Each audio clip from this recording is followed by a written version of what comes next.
if you're new and you're listening to this and you're thinking about getting into it and about real estate investment and all the rest of it, I want you to, in your mind's eye, really put yourself into the business, okay? When I started, I had a general idea of what was supposed to happen, but I was mostly thinking about cashing that $30,000 check after 30 days, right? I'm sure like most of you are. Here's what I know. I find someone who wants to sell a house, and then I get that house, and then I sell that house somehow, and then I cash a $30,000 check. Sweet, I'm in. That's as much as I make in 3 months, or maybe more. So the wholesale process, do you really understand what you're getting yourself into? The world of real estate investment is mostly unregulated. You can do or say just about anything you want. This isn't like your job, okay? This isn't like the place where you work. There's no HR department to file a complaint with, and it's a market system, okay, with just one rule. And that one rule is money talks and bullshit walks, okay? As a wholesaler, you are positioning yourself as a middleman between a home seller and a buyer. You are finding a deal, getting it under contract, and then upselling that contract to a willing buyer. I want you to mentally walk yourself through having a piece of paper in your hand that is a legally binding contract. And you are going to walk into somebody's home and convince them to sign that contract to sell their house to you, okay? Make that real. Because the first time I did it, I was sweating. I was sweating bullets. I was like, holy crap, really? Like, this is a real thing? Like, oh my God, what if this doesn't work? What if this? What if that? So as a wholesaler, you're positioning yourself as a middleman between a home seller and a buyer. You're finding a deal, getting under contract, and then upselling that contract to a willing buyer. Do you know how to find a deal? Do you know how to find a buyer? Do you know how to negotiate for price? Do you know how to properly assess the cost of repairs? Do you know how to price it to sell? Do you even have a sales contract? Okay. Do you understand the closing process? That's a big one too. Most of us get caught up in the end result, just like me. $30,000 profit in 30 days. Yeah. But mentally walk yourself through every step you have to do to get there. So first, let's talk about marketing. Now, how do you find deals? Okay, marketing just means lead development. Okay, leads. You have to find deals. You have to find people who are willing to sell their house for 60 cents on the dollar. Okay, I started off, I read in a book, like you're supposed to write your own yellow letters. So I was literally sitting at my kitchen table writing letters to people. I'm embarrassed to even talk about it now. I went to a title agency, and these ladies took mercy on me. They could see like how green I was. I was like a deer in the headlights. I didn't know what I was doing. I was just out there talking to people. And they're like, look, because they wanted business too. And they're like, look, we will, because we have access to public records, like we'll get lists for you of foreclosures and other, and anything else I really wanted that was in the public record. And they would send that stuff to me with people's addresses. So what I would do is I would take all those addresses and I would write them letters, okay? And I would send them, hey, my name is, Rob, and I'm looking to buy a house in your area, blah, blah, blah, blah, blah, blah, blah. And it took forever. And I would get stamps and I'd mail them all out. And I got 0 responses, none. And actually, I did get a couple of responses from some really nice people who just said, hello, Mr. So-and-so. I don't know if, why you sent me this letter, but I'm not selling my house. I appreciate it. It was like nice old ladies sending me stuff back saying, sorry, but, we're not selling our house. Like they were apologizing to me for sending them a letter that I didn't have to. So that's the way I started, and I got absolutely nowhere. Marketing, if you want to do this on any kind of scale where you're actually going to quit your job and make some money and have all the time freedom that, all these people promise, you're going to have to put a lot of time and energy and probably money into marketing. And I'm not going to get into all this stuff here. You can Google any of this stuff and you'll find it. But that means you're going to have to telemarket. You're going to have to pay for a telemarketing service. I've heard a lot of people doing that and they make a lot of money. I know a guy personally who does that. So what he does is he pays a telemarketing service and he gives them scripts. And he gives them lists of people he wants them to call, either by certain areas or because of foreclosures or whatever the list may be or the criteria. And then they will call and do all the lead development for him. Okay, then it's his job to actually qualify those leads. So you can telemarket, you can do yellow letters. Yellow letters are really expensive and everybody's doing them, but it's one of the ways that they do it. You can do door hangers. I know a guy that does that, and he's done really, really well with that. He just canvasses a neighborhood, or a zip code that he wants to buy a house in, because whatever his criteria is, you have to figure that out too. But typically, whatever, I won't get into all that because it's going to take too much time. But he will find an area he wants to buy a house in, or think he has a good chance of buying a house in for the price that he wants to pay, and he'll just do door hangers. And then the leads will come in that way. The calls will come in that way. You might have to telemarket on your own. You might have to go door knock on your own, okay? How are you going to get leads in the front door? How are you? And then when those phone calls come in, or when you actually get contact with someone, how are you going to qualify that person? Because you can spend a lot of time talking on the phone, and you're going to, and then driving to people's houses with your contract to talk them into selling their house to you for 60 cents on the dollar, only to find out that these people have no intention, none, of ever selling their house for cash to you, unless it's like full market price, but like maybe they'll take a $10,000 hit versus what they could get on the MLS. It's crazy. I mean, it's like these people think that they're just striking gold, and somehow you're just going to wander in with your golden checkbook and write them a full cash price offer. I mean, it's crazy. Or a full market offer for cash. It's crazy. So think about that. How are you going to get your leads in the front door? Okay.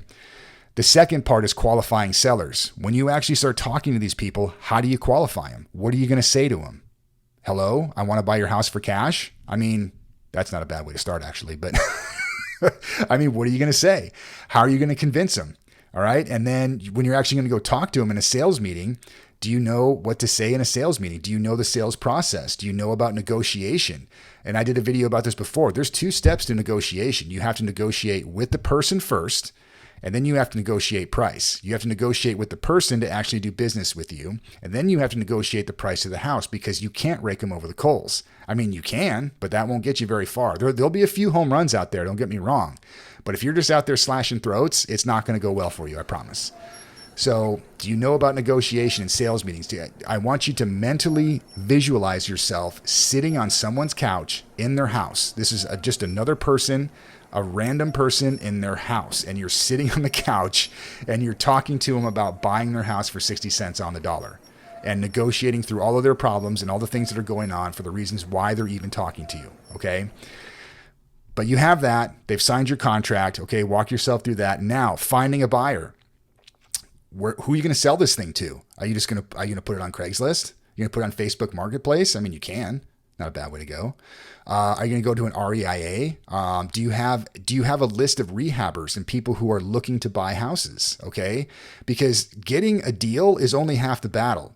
You're only halfway done. That's hard enough. Now you got to sell it. And if you don't have your numbers right, if you haven't promised the right price, if you don't have your rehab numbers right, they're going to laugh you right out of the room, or they're going to be pissed because you wasted all their time. So the other part to finding buyers too, I mean, once you have a list of people who want to come through and look at the house, who are interested in the house, now you got to schedule walkthroughs.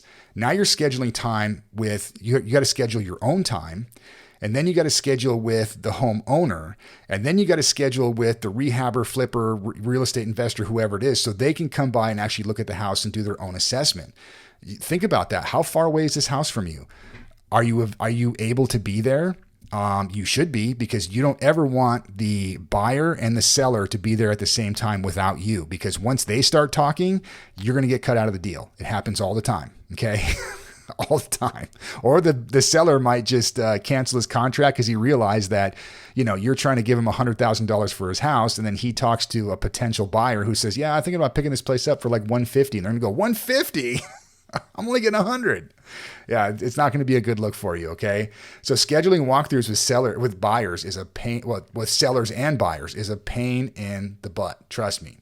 Now, but you've gotten through that. All right. They've come and looked at the house. They think it's a good deal. They think it looks great, yada, yada, yada. Closing. Do you understand the closing process? Have you ever gone and talked to a title agency? Do you have a relationship with them? Do you understand that you should never have your seller and your buyer meet at closing? It's called a double closing. You set up one appointment with the seller and then one later with the buyer. That's it. Okay. Or I'm sorry, you set up one with the buyer early so he can give the money, and then one with the seller later. You never have them meet, because once they start talking and they start talking numbers, they're going to figure out that you're making money in between of their deal, and they're going to be pissed. Okay. The buyer, not so much. He probably understands that you're a wholesaler and he doesn't care how much money you're making, but that seller, you don't want him to find out that you're making money on top of their deal. It's not going to look good, especially in this game where the name of the game is generally misrepresenting yourself as a flipper, and they find out that you're not flipping it. You're not rehabbing the property. You're just flipping the contract. That cannot go well. Trust me. So understand that you're truly walking out in the wild. And there is a sense of freedom that comes from it. Freedom from the job that you hate and the boss you want to kick down a flight of stairs. But time freedom, not for a while. You got to earn that. Be ready to spend every waking moment talking on the phone, going to sales meetings, talking to buyers, and so on. If you thought you were going to quit your 9-to-5 job and immediately have more time to go to juniors Little League games, guess again. Money, sure, but you better get ready to invest that money into marketing and lead development. If cash is the heart of your business, then lead development is the lifeblood. If you want deals, you're going to have to spend a ton of time and money finding and developing leads to turn into deals. This is a never-ending process in wholesaling. Once your leads or your cash dry up, you're dead in the water. So be prepared to spend a lot of time doing that. And then think about you, okay? Mentally walk yourself through this business. There's no company. There's no corporate structure. There's no office culture. There's no Hawaiian shirt Friday or paid holidays, okay? It's just you. And you will be contacting people out of the blue, attempting to buy their houses for 60 cents on the dollar. You'll be in someone's house trying to convince them to sign a legal sales contract to sell their house to you for a price that you are promising them. You then take this contract, present it to buyers, and these buyers are savvy. They're investors, rehabbers, flippers, agents, etc., and they know their numbers. Do you? Be prepared to have a few dud deals that you can't sell, and for people to get legitimately pissed off at you for wasting their time on a crappy deal, and also to have a good laugh at you at your expense, okay? But not all hope is lost. Remember, this is the jungle. It's kill or be killed.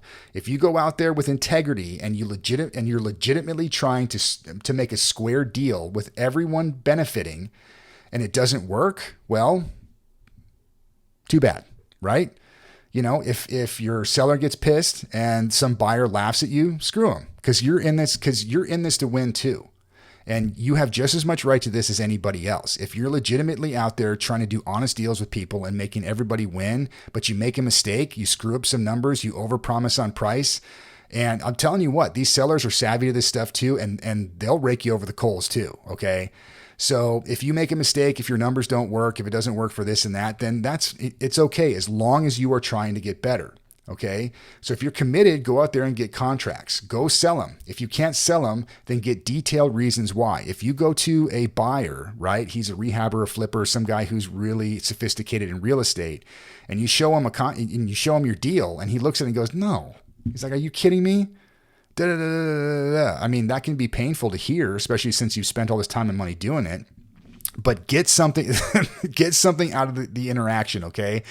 And in this game, hey, you're always got to get something out of everything. So get something out of the interaction. Say, you know what? I'm really sorry. I must have made a mistake with this and that. But what do you see? Why don't you want this deal? What don't you like about it? You know, well, and they might yell at you like, these numbers are fucked up. You don't know. Sorry. You don't know what you're doing. You're wasting my time. Well, what about this is a waste of time? What about the numbers is messed up? What about it don't you like? And they'll tell you a lot of times. And take that and start to learn from your mistakes, okay? Start to learn and figure out what you're missing. So always approach every exchange with honesty and integrity. People are really forgiving when they know that your heart is in the right place. If you're a new guy, a new person, and you're out there just trying to do deals, but you're just super green and you're out there making it happen, people will recognize that. And if you come with some crappy deals, like they'll be like, hey man, look, like this is what you need to do. This is what you need to do, yada, yada, yada. They might take some mercy on you because they want to make money too. And if they know that they can, set you straight a little bit and give you some insight as to what you're looking for, then they know that you'll go back out there and you'll do a deal the right way. And the next time you come to them, they might have something that they can actually buy from you so they can make some money. Okay. So have a little bit of humility, take everything with a grain of salt and try and learn from every one of those experiences and figure out what you're doing wrong and just try to get better. So learn from your duds. As forgiving as people are of you for honesty and integrity, they are not forgiving of goofballs who are just out there wasting their time. So I know personally of a guy who has wholesalers on a do not answer list. And the reason why is because they're a bunch of dum-dums who secure bad deals and expect top dollar. And he doesn't like wasting his time unwinding their nonsense to make the deal work, because they've done it over and over and over again. These guys don't learn. They don't care. They're just out there, securing contracts and then hoping to sell them and just hoping to get lucky that somebody will buy them. They have no idea what they're doing. But learn from your mistakes, guys. Approach everything with honesty and integrity, and you'll be surprised how far you'll go. And then understand too that no one is going to hold your hand unless you pay them a fortune. I know that there are mentorship programs out there, and they actually call it hand holding through each deal. I mean, it's obnoxious, So they're not going to hold your hand unless you pay them a fortune. And this is why I preach being ethical. If you play fair and on the level, you have a much less risk of losing money or worse, getting sued. There's plenty of legal danger out there for you guys, and you don't want to get caught up in a legal issue because you're slashing throats or trying to walk in on other people's deals. It happens all the time. And then once guys find out that they have a contract signed with somebody and you're trying to undercut them, they can take you to court and it can start to get ugly. So just always walk in, be ethical. Be honest and act with integrity, and ask your seller, before we even start the negotiation process. That should be the first thing you ask him. Has anybody else signed a contract on this house? Do you have an outstanding contract? Well, yeah, but I mean, I sold, this other guy promised me this, but I didn't, I think it's too low and I want to get a better offer. Did you sign a contract? Well, I mean, the offer just wasn't really good. And did you sign a contract? Well, yeah, but it's not really. Okay, then you're done. Believe you me, I wish I would have found that out early on in my career, because I had houses under contract that already had contracts on them, and I had no idea until we got all the way through the process, and we find out there's a lien on the property because they haven't sold this. They refused to sell this other seller, and the seller put a lien on the property. I'm sorry, the buyer, the other wholesaler, put a lien on the property, so the seller couldn't sell to anybody else, and we didn't find that out until we got all the way to the closing. We're just like, oh my god, or the research, and we're just like, oh my gosh. Our title agency people were just like, they took mercy on us, but it got bad a couple of times. So understand that, guys. No one's going to hold your hand. This is the law of the jungle. There is a ton of money to be made out there. It is a good business, just depending on how you do it. But just be prepared for what you're going to run into. Watch out for all these gurus. Most of them are just out there to get in your pocket because they know 99% of people are just going to quit anyway. Is there good education out there? Absolutely there is. And I suggest that you seek it out, but be darn sure that this is exactly the person that you want to follow and get into. If they're promising you all this time, freedom, and money and all the rest of it, they're just selling you a line, okay? So be ready, my friends. Can you make a ton of money? Sure, but set realistic expectations for yourself and beware of those gurus. Do you want to get into real estate investing? Do you want to start wholesaling, but you don't know where to start? You don't have any money, and you don't even have a contract. On Amazon, you can buy my book, We Buy Houses Cash, the inside story of a wholesale real estate investor buying homes with no money down. This is the book that I wrote that gives you the A to Z nuts and bolts about wholesale real estate investing, as well as stories from live negotiations that I did that were a success and a few of them that went horribly wrong, so you can learn the right way to do wholesale real estate. Available on Amazon. Are you short on money to fund your business? On this video and the link below, you can get to Fund and Grow, where they will give you the money to fund your business so you can actually get the leads that you need to start qualifying good sellers so you can get good deals in the front door and start making money and get your business going the right way. This is our website. You can get a link to the book right here. You can get a link to our contracts. These are the same contracts that I use to buy over $3 million of single family homes right here at the top, as well as links to Fund and Grow, where you can get your business funded.